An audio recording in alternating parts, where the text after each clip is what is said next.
Imagine this. Before dawn on March 5, 1959, 70 black boys went to sleep. They were locked in, believing they would wake up to another day of punishment disguised as rehabilitation. But by sunrise, 21 of them were dead. This didn't happen in a war zone. It didn't happen in secret. It happened at the Negro Boys Industrial School in Wrightsville, Arkansas.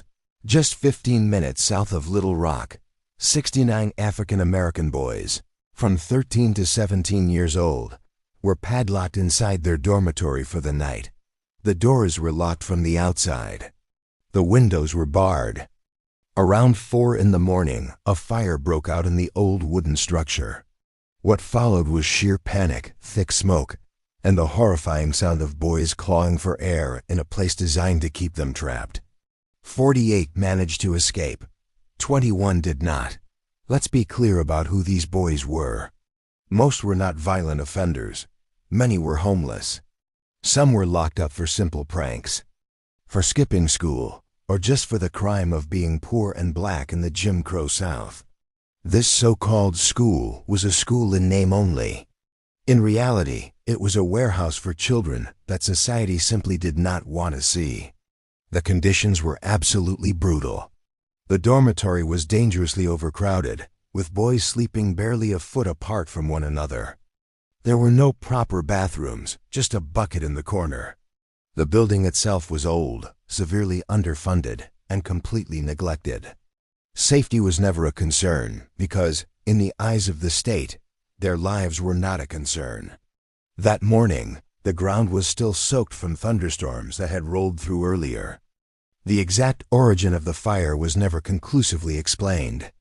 But what was painfully clear is that when it started, the boys had no way out. The very locks meant to control them became their death sentences. For a brief moment, the nation paid attention. Newspapers described the horrific tragedy. Officials expressed their regret. Investigations were promised. But in the end, no one was ever held criminally responsible for locking children inside a flammable building overnight. The system wasn't dismantled. No real justice was ever delivered. What the fire did, however, it exposed a truth that black families had always known. The institutions built for black children under segregation were designed to contain them, not to protect them. Discipline mattered more than life. Order mattered more than safety. The irony of what stands there today is almost unbearable. The very land where the school once stood is now home to the Arkansas Department of Correction, Wrightsville Unit.